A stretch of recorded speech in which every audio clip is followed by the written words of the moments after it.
Tony ini statusnya anak Flores, anak luar pulau, yang dia sama sekali nggak bisa bahasa Jawa. Tapi begitu dia noleh ini matanya pucet, dia ngomong dengan bahasa Jawa. Kowe kabeh ngali tuh ini. Aku gak senang delok raimu.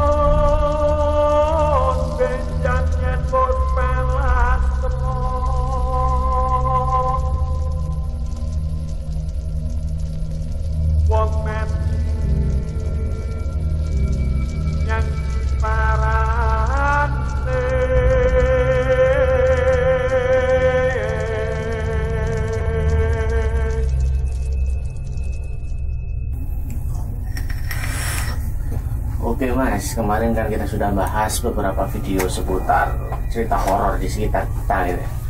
Sangat menarik sekali sih, menegangkan. Istilahnya kita ikut terhanyut dalam ceritanya gitu loh.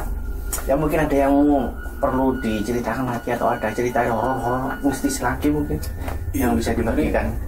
Pengalaman-pengalaman yang tak alami sama teman-teman itu sebenarnya kisah nyata juga. Dan mungkin aku pernah cerita misalnya tahun 2006, terus tahun berapa 70-an itu memang kalau yang cerita 70-an itu dari generasi ke generasi. Beberapa itu memang pengalaman pribadi gitu.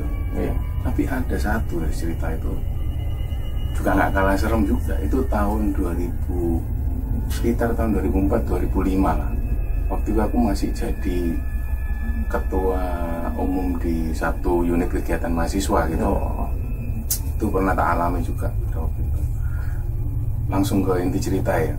Jadi begini ceritanya guys. Waktu itu kan sekitar tahun 2004-2005 itu aku ditunjuk jadi ketua umum gitu. Ada unit kegiatan mahasiswa seni, kebetulan aku jadi ketua umumnya gitu. Terus yang namanya UKM kita nyebutnya, unit kegiatan mahasiswa itu kan selalu ada diklat. Diklat alam, pendidikan dan latihan tapi di alam gitu. Di alam. Waktu itu kegiatannya dilaksanakan di salah satu bumi perkemahan di daerah Batu Malang. Cuman untuk nama lokasinya aku nggak akan sebutkan, cuman di daerah sana. Nah kita mulai itu ada sekitar 50 peserta yang ikut. Jadi kita pakai satu bis kampus, terus satu call elf itu, kalau kamu tahu call elf, terus aku kebetulan pakai pickup, bawa barang-barang yang tenda dan lain-lain, peralatan konsumsi lah gitu. Nah kalau nggak salah itu tanggal 23 Desember sampai tanggal 25 Desember. Nah kenapa aku ingat tanggalnya betul, karena ada salah satu panitia yang kebetulan waktu itu dia sudah izin sebelumnya ke aku dan teman-teman, kalau Mas untuk tanggal 24 sore aku minta izin untuk pulang, diantar pulang, karena tanggal 25-nya dia harus Natalan. Ya ini kebetulan non-muslim gitu kan, Kristen, namanya Yohanes, sebut aja Yohanes namanya. Terus aku bilang oke Nas, kamu nanti berarti sama aku aja, sama pickup, nanti pas tanggal 24 sore tak antar ke terminal di Malang. Oke Mas gitu ya, oke sepakat. Berangkatlah kita, menuju ke lokasi. Sampai lokasi udah normal, cuman yang bikin aku agak kaget itu karena lokasi bumi perkemahan itu melewati jalan sempit hutan-hutan pinus. Jadi kita masuk hutan-hutan pinus setelah loket ini ya, setelah loket kita bayar gratis brosir dan lain-lain. Kita melewati hutan pinus, kanan kiri itu hutan pinus. Setelah itu kita nyampe di pemakaman. Pemakaman itu kembar, kanan kiri pemakaman diapit gitu. Diapit, jalan itu diapit pemakaman kembar itu. itu pemakaman warga kan, untuk menuju ke situ. Jadi kita harus lewati situ. Kalau mau pulang berarti mesti harus lewat situ gitu. Jadi aku sempat ini juga makam kembar gitu. Ya wes lah, tak pikir ya pemakaman warga ya. Setelah nyampe di lokasi ya kegiatan berjalan seperti biasa gitu kan. Terus panitia membicarakan ini gimana untuk acara jurit malam. Jadi ada acara jurit malam namanya setiap kegiatan. Jadi jurit malam itu kayak peserta itu diperjalankan di hutan untuk melewati pos panitia itu jam 12 malam itu acaranya malam dini hari. Itu acaranya tanggal 24-nya hari Sabtunya kalau nggak salah. Kita lagi bicarain itu sudah diatur posnya, ini pos di sini. Nah hari itu juga siang saya sebagai koordinator lapangan kan, itu survei lokasi dulu, survei lokasi mana-mana aja yang ditempatkan pos. Aku menempatkan pos di sini. Nah, ada satu yang menarik itu ketika aku melewati satu pohon besar. Jadi pohon besar itu kayak dilingkari pagar dari kayu itu. Itu ada tulisan dilarang berteriak di sekitar punden. Itu punden yang dikeramatkan warga. Di pohonnya itu. Jadi aku sempat ngintip gitu kan tuh. Di punden itu kayak ada sajen, ada dupa, terus bunga-bunga dan lain-lain itu. Tepat di punden itu tadi. Dan punden itu kayak dilingkari sama pagar kayu. Pagar kayu dan ada tulisan besar dilarang berteriak di areal punden. Itu yang tak catat. Ketika kembali ke panitia aku bilang bahwa di sekitar sana ada punden pohon besar. Jadi lebih baik peserta tidak diarahkan ke sana karena mungkin dikeramatkan warga, takut terjadi apa-apa gitu kan. Oke, semua sepakat panitia. Oke. Nah, kegiatan berjalan hari pertama. Hari kedua di tanggal 24 setelah pagi kita senam jalan-jalan, terus kegiatan materi-materi di dalam ruangan, juga di ruangan tenda besar, ada ruangan tenda besar untuk materi gitu. Setelah itu sore harinya si Yohanes ini tadi minta diantar untuk pulang gitu. Mas, saya diantar pulang sekarang aja karena harus buru-buru ke terminal. Besok pagi kan aku Natalan, malamnya dia harus ke gereja kan. Oke, bentar lah, aku pamit ke panitia. Maksudku itu aku minta teman satu supaya pas aku balik dari ngantar Yohanes aku ada teman, nggak sendirian, karena aku yakin pasti baliknya malam. Karena aku ngantarkan sore kan, aku ngantar sore, pulang kan mesti malam. Tapi karena panitia itu sibuk sendiri-sendiri dengan job listnya masing-masing, pada akhirnya aku harus terpaksa sendirian nganter Yohanes gitu. Ya wes lah, nggak masalah tak pikir gitu. Jadi aku naik pickup itu sama Yohanes, aku naik, saya berangkat itu aku masih ingat jam 4 sore. Jam 4 sore saya keluar, yang melewati makam tadi, makam kembar tadi. Aku juga mikir malamnya aku pasti ngelewat sini. Iya benar. Ya wes lah, tak pikir urusan nanti ya. Aku antar ke terminal, nyampe sekitar 5:30 lah, 5:30. Terus aku sempat bilang ke Yohanes, yuk kamu gimana, langsung tak tinggal apa gimana? Nggak apa-apa mas, main tinggal aja bilang gitu. Cuman aku mikir itu juga kasihan karena dia ini kan ya nggak tahu lokasi situ. Dia kan bukan asli Jawa Timur gitu. Dia bukan asli Jawa Timur, jadi tak pikir bisa apa-apa, tak tunggu bismu aja lah sampai nyampe gitu. Aku sempat makan bareng juga sama dia, makan bareng di terminal. Terus sampai bis itu baru datang sekitar jam 7 kalau nggak salah. Karena ada kernet yang bilang di daerah Lawang itu macet mas. Jadi bis itu susah aksesnya ke sini. Oh ya wes, katanya prediksinya jam 7 lah paling gitu. Ternyata benar jam 7 lebih itu bis datang yang menuju Surabaya. Oke mas, tak tinggal ya. Ya wes, hati-hati mas. Aku pulang lah, balik ke Bumi Perkemahan tadi. Terus balik, perjalanan sekitar 2 jam. Aku nyampe jam 9. Aku lihat ada toko buka sebelum masuki lokasi itu. Masuk hutan kan nggak ada warung lagi. Itu warung terakhir lah. Warung terakhir. Aku pikir tak cek rokokku kok mau habis juga. Ya usah aku beli sekalian di situ. Pas aku beli, terus penjaga tokonya tanya gini, masnya mau kemana kok malam-malam, udah jam 9? Mau ke Bumi Perkemahan bu, karena ada kegiatan. Loh, kok malam banget. Iya, tadi saya ngantar temen ke terminal sore, saya baliknya jam segini. Terus penjaga tokonya bilang, Mas, mendingan nginep dulu aja lah, atau tidur di masjid, jangan jam segini lewat situ, bilang gitu. Loh, kenapa Bu? Ya wis nggak apa-apa, wis besok pagi aja lah, mau ambil amannya ya Mas, untuk warga sini aja nggak berani kok lewat situ. Aku pikir, kenapa Bu, ada begal atau apa? Enggak, wis pokoknya sampai jangan berangkat sekarang lah Mas.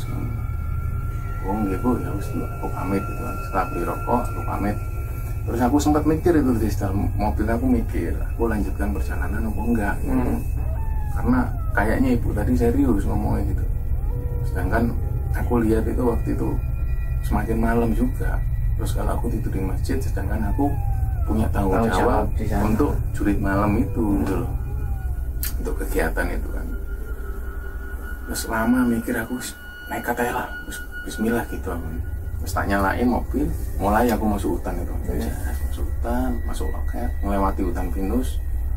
Sebentar lagi tikungan aku nyampe di pemakaman kembar itu, kuburan kembar itu. Jadi jantung itu makin bergerak. Bismillah. Begitu aku belok,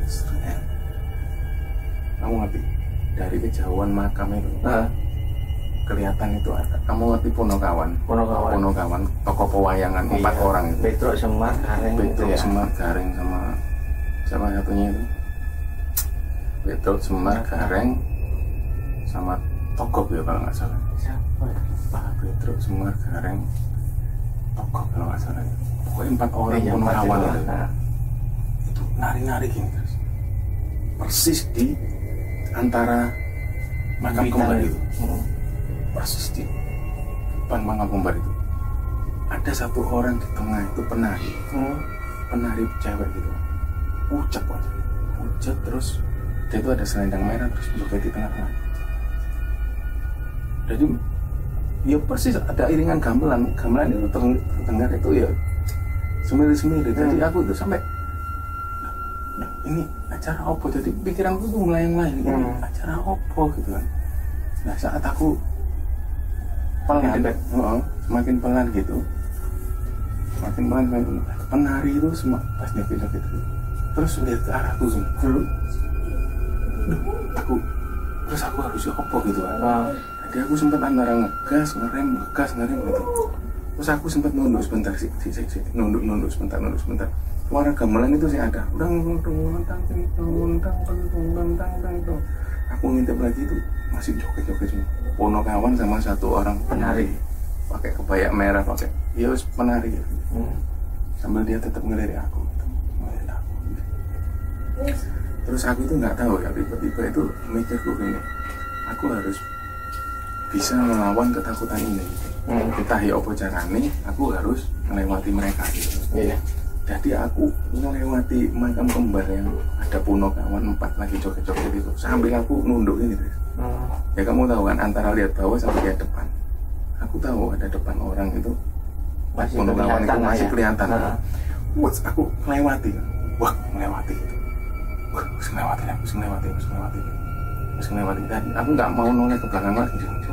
Ya posisi itu ya gemeteran gini guys, kayak sekarang ini, ya keringet dingin tuh. Tapi posisinya ada di tengah jalan. Ada di tengah jalan, persis. Joget-joget Ponokawan, ngerti kan bacaan Ponokawan? Iya, yang putih gitu kan. Persis. Aku yakin mereka itu, jadi itu sosok Ponokawan, ada Semar yang begitu melewati mereka itu langsung agak sedikit tenang. Begitu aku nyampe di lokasi perkemahan, aku coba nenangkan diri dulu sebelum aku ngadep ke teman-teman panitia. Terus begitu aku sedikit tenang, aku nggak cerita ke teman-teman panitia supaya mereka nggak ikut takut. Karena acara masih panjang. Oke, sekitar jam 10-an itu, terus aku bilang ke panitia, ayo kita rapat sebentar karena sebentar lagi ada jurit malam itu kan. Jurit malam dimulai jam 12, jadi kita harus prepare dulu. Nah, waktu rapat itu tak tegaskan lagi ke teman-teman, kalau memang mau memberangkatkan peserta, ingat-ingat beberapa hal. Yang pertama, jangan melewati punden tadi yang ada larangan berteriak, gitu kan. cari jalan yang agak jauh dari Punden. Karena jalannya kan membelok turun bukit, di bawah itu ada sungai. Nah, itu harus ada pioner dulu kan, yang berangkat lebih dulu, survei lokasi lagi, menempatkan panitia lagi. Nah, jadi jam 11 malam aku pegang HT untuk connect sama yang lain, karena aku sebagai koordinator lapangan yang turun ke lapangan. Oke, HT tak cek, aku turun duluan sendiri, melewati Punden tadi, terus turun lembah, melewati sungai kecil. Sungai kecil. Melewati sungai kecil, jadi kalau begitu turun sungai kecil, kalau lihat ke atas itu kelihatan Punden tadi, kayak terjal gitu. Aku lewati sungai, susur sungai, memastikan bahwa alirannya nggak seberapa keras, karena nanti dilewati peserta, takutnya ada, kalau sungai terlalu deras nanti mereka ke bawah arus kan repot juga. Tak pastikan lagi bahwa arus airnya stabil gitu, karena nggak ada hujan 2 hari itu. Begitu sampai persis di bawah Punden, kamu ada orang perempuan, dia itu bawa bayi kayak gini, bawa bayi sambil aku ngerti posisi, aku baru kali itu merasakan posisi yang dek diem, nggak bisa ngapa-ngapain, dek persis di sini, di seberang sungai gitu. Perempuannya persis di seberang sungai. Jadi aku kontak teman-teman panitia itu, kopi monitor. Jadi suara aku itu sampai berat, terus nggak ada tenaga ya. Monitor. Aku langsung duduk lemas, terus nggak tahu, duduk lemas, tiba-tiba dia nggak ada sendiri, terus hilang sendiri. Baru anak-anak masuk, iya mas, monitor mas, tolong satu panitia ke bawah sungai, di bawah sungai, terus di bawah sih, karena Punden, aku bilang gitu. Terus akhirnya nggak lama turun, oh mas, tolong ambilkan aku minum air, aku baru ini dilihatin cewek. Oh serius lah mas, aku minum, setelah minum aku agak tenang, udahlah peserta nggak usah dilewatin sini, aku bilang gitu. Awalnya memang harus dilewatin sungai situ, aku bilang mas nggak usah lah. Kenapa mas? Nggak aman gitu, karena ono barang nggak enak gini, aku bilang gitu. Terus akhirnya jam 12 dimulai jurit malam, udah pos dibagi-bagi, wes. Aku cuma kontrol karena aku koordinator lapangan kan, aku cuma kontrol pos 1 siap, pos 2 siap, oke, semua jalan, oke, peserta pertama boleh jalan gitu kan. Aku cuma monitor dari jauh, memastikan bahwa mereka yang jalan itu aman gitu. Aku sembunyi dari pohon-pohon gitu, aku pastikan mereka jalan aman, oke. Tiba-tiba sampai di peserta ke-7 kalau nggak salah, 7 peserta ke-7 jalan sendirian dari arah Punden, pohon Punden itu tadi, itu terdengar ada teriakan wanita, goblok, panitia pos 4, karena yang dekat dari sana nggak jauh dari Punden itu pos 4. Tak pikir ada teman-teman panitia dari pos 4 itu yang teriak, padahal ada larangan nggak boleh berteriak. Terus ketika aku monitor, teriakan goblok ini lagi, perempuan jam, goblok. Aku gini, panitia kumpul semua, kumpul di tenda, aku bilang, tak kumpulkan semua, semua peserta sama panitia kumpul. Udah bubarin, jurit malam bubarin, aku bilang gitu. Karena ada salah satu panitia yang menurutku memang melanggar aturan gitu, teriak-teriak gitu. Tak kumpulkan, kenapa mas harus dibubarkan? Aku dengar tadi ada yang teriak di sekitar Punden, ngaku, terutama pos 4 yang dekat sama Punden. Pos 4, mas, demi Allah lillahi ta'ala, wallahi kami enggak teriak sama sekali gitu loh. Ini loh mas, yang jaga pos 4 itu ada 3 orang kan, cewek 2 sama 1 cowok. Dia masih meyakinkan lagi bahwa kita nggak teriakan, enggak mas. Yang lain ada yang teriak, nggak ada mas. Tambah semakin shock mas. Tapi yang 3 itu nggak dengar. Cuman aku sama salah satu peserta yang jalan tadi yang teriak. Jadi ketika goblok itu peserta itu ketakutan loh. Iya. Goblok. Kayak suara nenek-nenek yang goblok. Udah serah-serah gitu ya. Serah-serah. Jadi aku sama peserta yang ke-7 ini yang dengar. Terus aku bilang ya udahlah wes, jurit malam kita hentikan karena daripada ada yang nggak beres gitu kan. Aku bilang gitu karena aku yakin ada teriakan dari sana. Dan di area sekitar Punden itu dilarang berteriak, nggak mungkin teman-teman berani berteriak di area situ gitu, karena aturannya gitu. Ya wes, oke lah, kita tiadakan aja jurit malam. Wes stop sampai di sini aku bilang gitu. Tak lihat jam 1. Oke, kita persiapan tidur sekarang. Udah nggak ada panitia yang aktivitas, nggak ada api unggun, nggak ada aktivitas lagi. Semua masuk tenda tidur, saya bilang gitu. Terus akhirnya semua sepakat. Dan ketika dicek, ada satu peserta ini yang belum balik gitu. Satu peserta belum kembali. Mas, mohon maaf mas, ada satu peserta yang belum balik. Siapa? Tolong dicek panitia. Ada yang tanggung jawab kan, mentornya. Dicek, loh iya kemana temanmu? Nggak tahu mas. Ada teman satu tenda itu yang satu tenda itu kurang satu. Terus panitia saya tugaskan gini, ayo Rek, kita cari aja. Karena setelah ada kejadian itu, aku ngerasa nggak nyaman gitu. Kita cari aja. Setelah dicari, sebutkan namanya kalau nggak salah itu Roni waktu. Roni. Cari di mana-mana, di susur sungai nggak ada. Roni. Semua peserta nyari, belum ketemu. Hati, gimana udah ketemu? Belum mas. Coba cari di toilet. Roni, ada satu toilet ketutup. Toilet ketutup itu dengar suara kayak orang cepiu. Itu mungkin Roni. Ron, ini kamu Ron. Gak jawab. Roni, halo Ron. Ayo Ron, balik tenda Ron. Nggak menjawab. Cuma kayak nyiram sesuatu, kayak mandi gitu. Ron, penasaran nggak? Udah dobrak aja aku bilang. Brak, Ron, nggak jawab gitu. Begitu didobrak nggak ada orang. Ya, nggak ada orang. Ya wes kosong gitu. Akhirnya malah semakin penasaran. Terus ada salah satu temanku yang sedikit ngerti gitu hal-hal seperti itu, mas. Aku kok feeling dia ada di sekitar Punden. Nggak mungkin, karena nggak ada yang berani. Aku bilang, nggak ada yang berani di sekitar Punden. Aku bilang gitu. Nggak, coba aja mas, aku feelingku ada di situ dia. Oke, rame-rame kita jalan ke Punden. Ada 5 orang kita yang ngecek.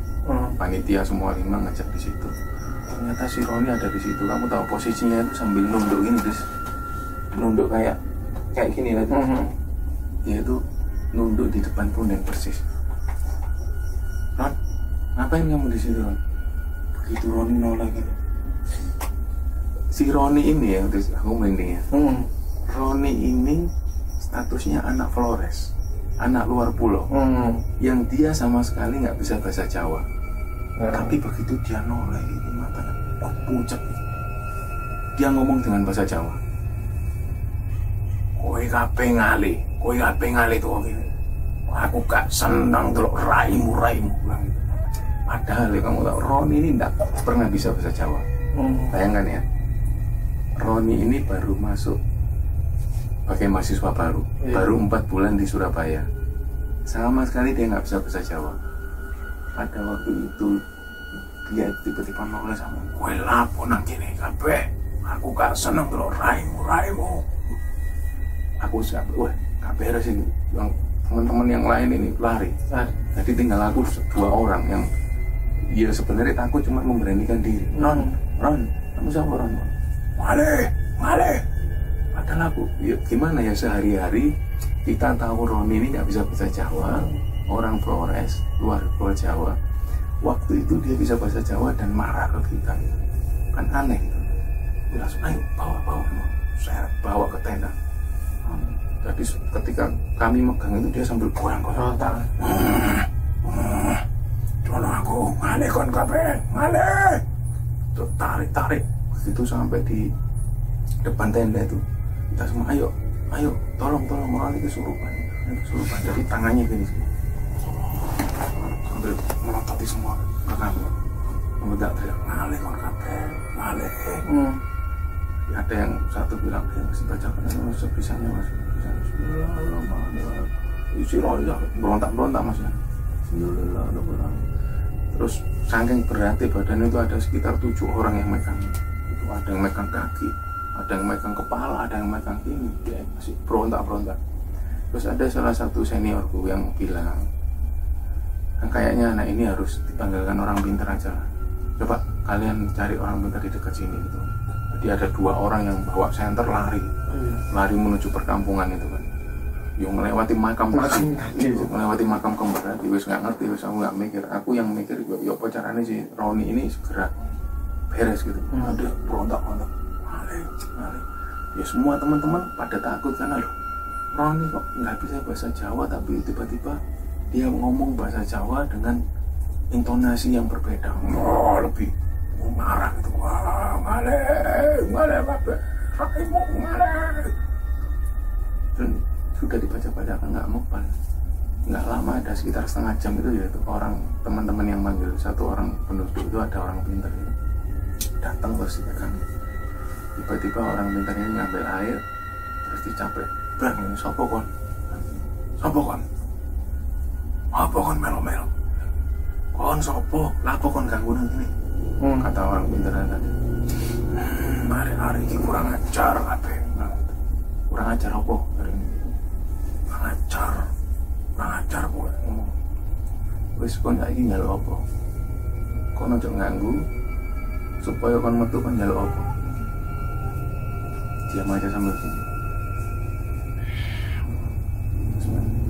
Wis saiki kon nyaluk apa? Ternyata dia minta dibisikin. Dia mau bisik-bisik gitu. Orang pintar itu dia nyaluk apa dibisikin. Terus dia bilang ke panitia, orang pintar itu, Mas, tolong di seberang sana itu ada tanaman melati itu, bunga melati itu, ambilkan. Dia minta itu, ambilkan sebanyak-banyaknya. Di mana Pak? Di situ, di dekat warung itu ada pohon melati. Lari teman-teman panitia ngambil itu.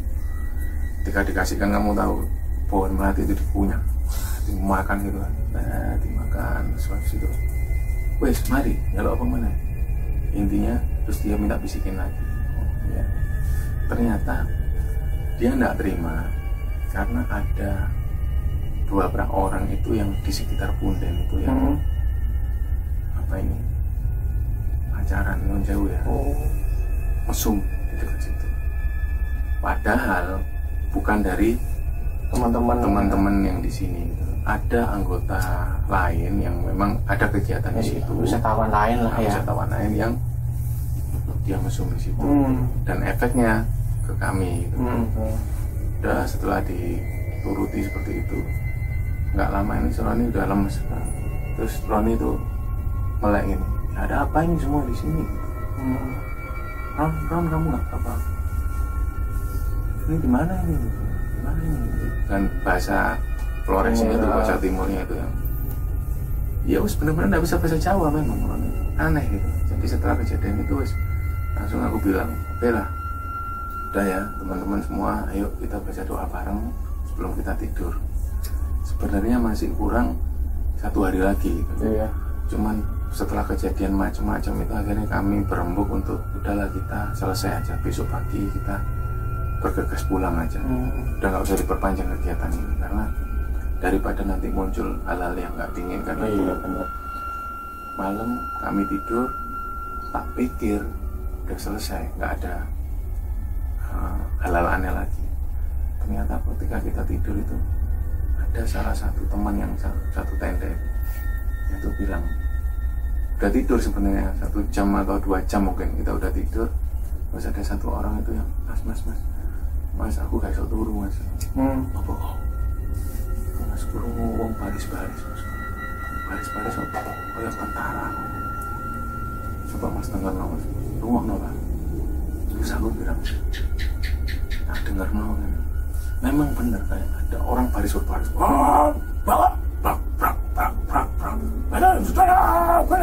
Nggak ngerti bahasa apa gitu, cuman yang jelas itu kayak gerombolan tentara lagi baris-baris.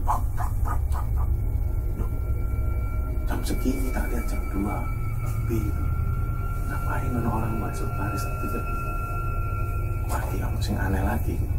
Nah begitu kon wani nggak ngintip aku, kon wani nggak ngintip sebenarnya ada apa di luar itu.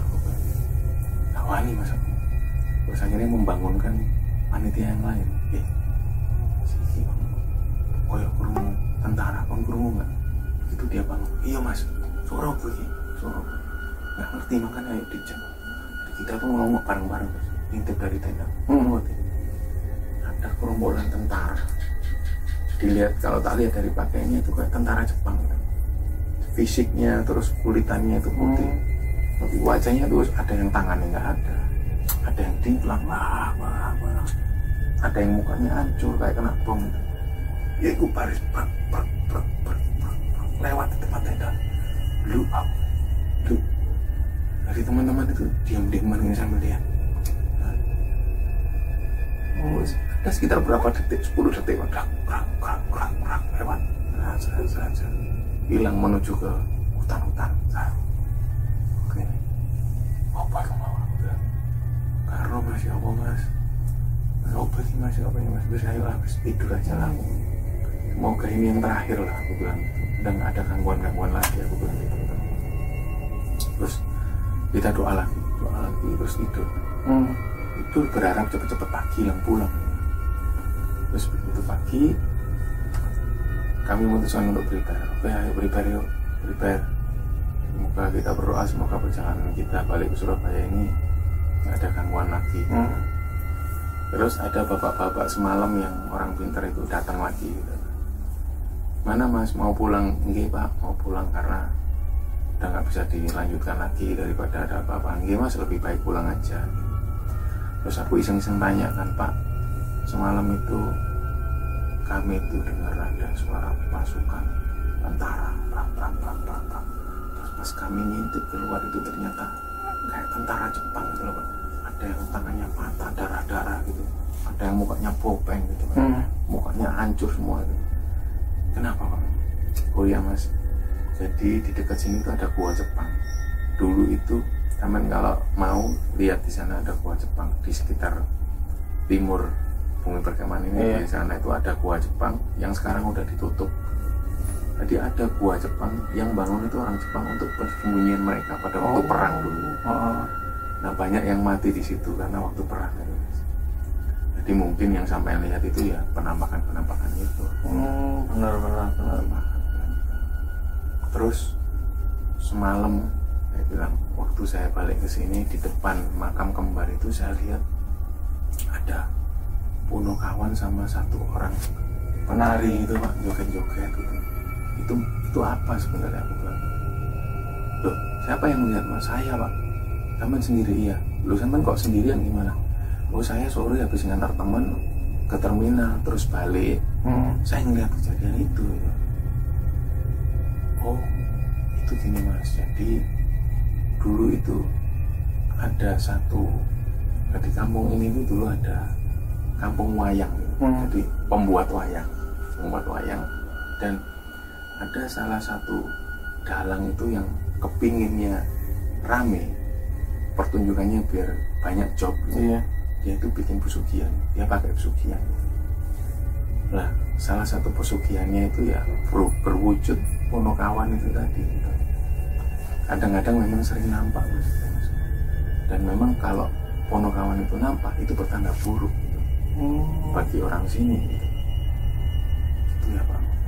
Iya, jadi ya kalau orang sini memandang kalau dinampakin Punokawan lagi joget itu, setelah itu pasti ada kejadian buruk yang menimpa mereka kampung ini. Nggak tahu